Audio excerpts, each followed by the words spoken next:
We see the story of Jesus going to the cross, and everything seems to kind of be hand in hand. And then there's this one character that seems to interrupt the narrative. His name's Barabbas. We don't even know much about him except that he's a murderer, a leader of an insurrection, a rebel. And why he's even mentioned, sometimes I'm not so sure. It's like, what? This is about Jesus going to the cross.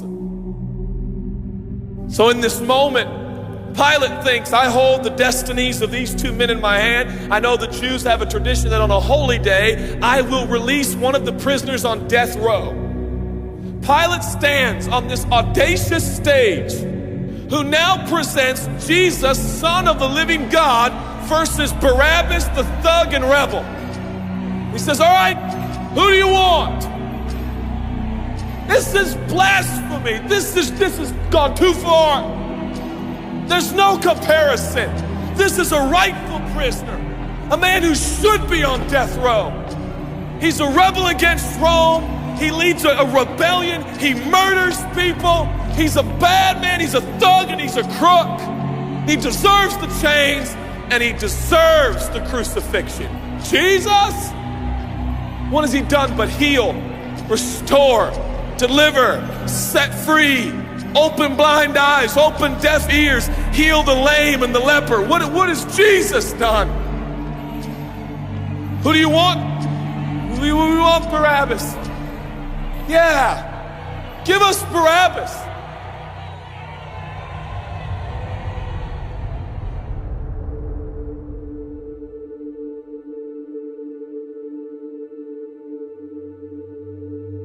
People say, give us Barabbas. The Roman soldiers come up and they put the key in and they unlock Barabbas from his chains and shackles. And he walks down the platform, welcomed by all of his thug friends. Yeah, the people love me. Yeah, that's right. I don't even know who this Jesus guy is, but all I know is my people love me. There seems to be no conscience in Barabbas. There's no record of him turning to Jesus and saying, I owe you everything now, for you have set me free. No, I don't see any of that in Barabbas. And God knew that. Jesus stood there, silent, for he knew the will of the Father. He said, it's fine, Father. Let him have Barabbas. For Jesus knew that the Father would have to treat Jesus like Barabbas so he could treat Barabbas like Jesus. Barabbas thought it was the people that set him free. No. It was the love of the Heavenly Father.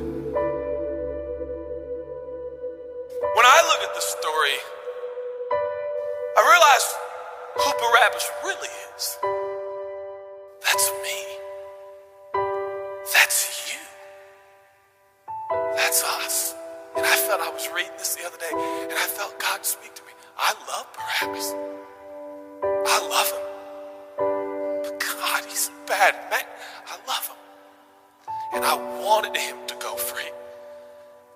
But didn't you know that he probably would have never acknowledged the free gift? Yeah, but I love Barabbas. For while we were still sinners, Christ died for us.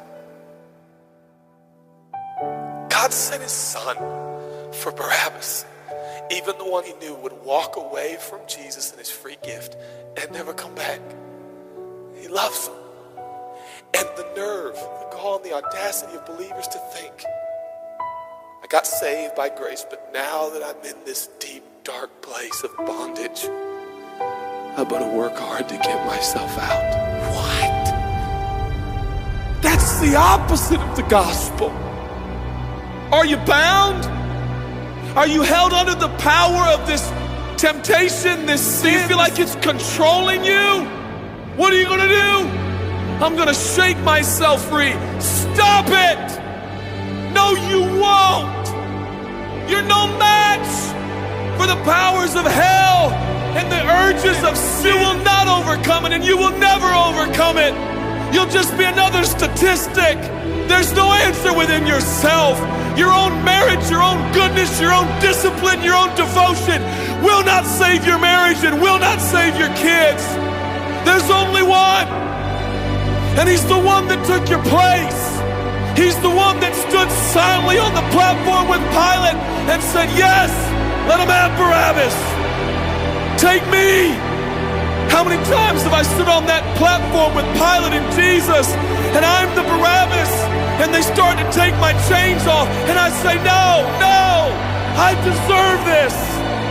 I deserve the guilt. I deserve the shame. I deserve the consequence. I deserve it. Jesus seems to look at me and say, no, son, let me have it. Let me have your sin. Let me have your pain. No, God, I did it to myself. I deserve it. My marriage won't make it. This is what I deserve. I deserve divorce. I deserve poverty. I deserve sickness. I deserve it all. No!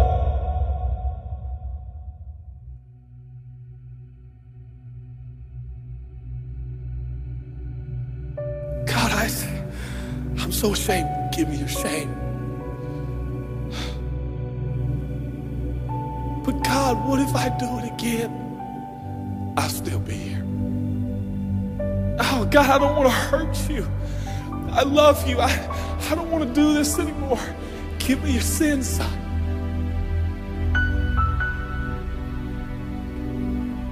This is all we got. It's all I got. It's all you got. We can play games. We can play church games. We can pretend like some people are better than others and that's why they're blessed, or we can all come to the honest conclusion that it's God.